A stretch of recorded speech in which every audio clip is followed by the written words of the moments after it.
Cody Rhodes did this interview with GameSpot's Wrestle Buddies podcast, which I've heard of GameSpot, but I never heard of that. I guess they have their own wrestling show. And he was talking about one of his recent promos, and he said this is probably going to sound not cool because a lot of wrestlers, especially wrestlers from my dad's era, will lie to you and say, oh, I just came up with that promo right there on the spot, which is bullshit. But whatever. I workshop my promos heavily for weeks on end. We have a full focus group for them, as crazy as that sounds. This is a data-based company, so I workshop everything I do. And because my promos have been held to a really high standard, people pick at them and find things in them and they put a microscope on them, which I love. I wonder how the process works. Who's the focus group? How do they start this process? This sounds to me, it should sound like everybody else, that there's a lot of extra monetary resources being put into somebody just coming up with a promo. You know, like what do you say, data? Like, what is this, like an algorithm? You know what? This would be a fascinating character. Like a kind of a robotic person that, you know, every word out of his mouth is carefully analyzed through the computer. They run it through algorithms, and it has like a T, like, and then he goes out in front of the people and he performs according to the way the data described that he should what he should say. Yeah. And imagine a character like that on the show, who, you know, basically is not sincere at all. Everything he's saying is coming from a data-driven algorithm and stuff that the computer spit out. And the focus groups are all organized and said what he's supposed to be saying. If this is like a character, that's a fantastic interview right there. Yeah. Okay. But for a shoot, I mean, if he thinks this process, okay, is more effective than the process that Dusty Rhodes and Ric Flair and, you know, Dick Murdoch and stuff used to do, where they walk out on that podium and they get interviewed by Gordon Soley, you know, I mean, the actual, if he ran that through a focus group, okay, that promo that he cut, okay, then the focus group got all their wires crossed, because all of a sudden he went out there and cut a promo and talked about how evil England is and how we're at war with England, and, like, you know, and like this is America, and so like we have conflict with England now, with the British. You know, that's the focus. Like, I don't know. It's like, if you read the article, did you read the article for Ringside Seats? No, this one I got off of Fightful. Oh, it was on 5. Yeah, but Ringside Seats is a little more deep dive into it, and it gives more of Cody's quotes and stuff and everything. But I don't know if I actually believe this is what he does. It's a lot of effort, and I've never heard this before. Bro, you know what the difference is? Like when we were working, you know, me and Glenn, and we were writing and all that stuff. Like we say this all the time, bro, that we would look at the ratings, and based on what was over and what wasn't over, we would adjust the ratings. But Jeff, the audience never told us what to do.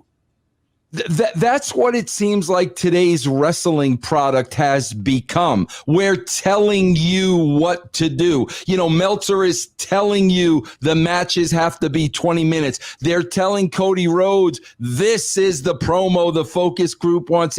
They never told us anything. The audience didn't tell us what to do. We took their feedback and we adjusted our show according to their feedback. They didn't tell us what to do.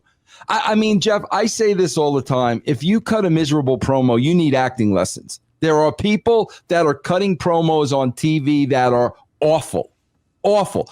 Cody Rhodes is not one of them. Cody Rhodes cuts a good promo.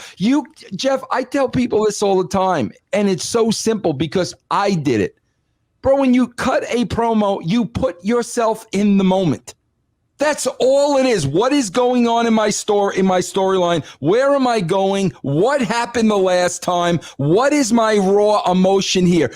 You put yourself in the moment. You know why? Because the emotion is the most important thing. Like running this through a focus group, like, I don't even understand. I don't think Dusty Rhodes would understand that. I don't think his dad would understand that. I think his dad would say exactly what I'm saying. They're so what do you guys want? Whatever you guys want, that's what we're going to give you. It's like, oh, please, bro. Then you wonder why only the same people are tuning in every week, man. Because the rest of us don't want that. And the rest of us don't want to tell you what to do. Freaking do it. It's just like, it's so over-analyzed, like every aspect, bro. It's like, it's different, back then when, you had guys that could wait, forever to get them, what they're doing on the show, because you had guys like Hogan, Savage, Macho, Flair, all these guys that had experience, just cutting promos with no script and everything. You could just go out there and just, okay, you're on in 12 minutes, go, you got 12-minute promo. They can do it. And they did do it to very high numbers, and people, and they looked like they weren't scripted. They talked like they weren't scripted and stuff, everything. But now in like the scripted era, when the show is like going through production and it's the same process that happened in WCW. Hogan would get here, he didn't like the show. He changed the show. It's back and forth. Next thing you know, you're 15, 20 minutes before the show, right? Mm-hmm. But the difference now is 15 minutes, 20 minutes before the show, you can't just like, and they're the way they do things. You can't go to Kevin Owens and say, "Hey, you and Sami Zayn have, 8 minutes promo out there. You're up in 20 minutes." And like Sami Zayn and Kevin Owens, okay, we've done this a million times before. We've wrestled each other for 15 years. We've done that, like we'll just go. No, then they got to get writers. The writers gonna go to the computer, type of product, and then what you get is a diluted. You don't get a good product. Mm-hmm. Because they've filtered it through the system, the way they do things with the writers and stuff in there, and the next thing you know, you're trying to, and you go out on TV, and this is what it looks like. You know what I'm saying? Instead of just like, where you have characters and people you can trust, and just say, hey, all right, here's your promo. But then, yeah, bro. Think about this though too. I'm just thinking in the future, right? Because of what Cody Rhodes said, that what if at the shows now you have a room and there's a focus group in the room, the writers give the promo to the wrestler, the wrestler goes into the room and presents the promo to the focus group, and then goes out to, it's like like when you go to a car wash, the first thing they do is they vacuum your cars. Yeah. You go to the wash, and when it's done, they wipe the windows. It's like a whole process. Bro, yeah. Like, I can actually see that happening someday, right? It's just the process is the reason it's an issue with like guys like Rich McKeon. Like, oh, I can't believe they're doing this. Is because, bro, you're working with people that want to control the talent because they don't trust the talent to just go out there and deliver the product, which we used to do ourselves. Yeah. Before you started writing shows, like Vince, let's be honest, if you would have been in WCW in '96, with this, if you would have written the start of the NWO, you wouldn't have had to write out a lot of the promos for these guys. No, you would just go tell Hulk and Kevin. Of course. Yeah.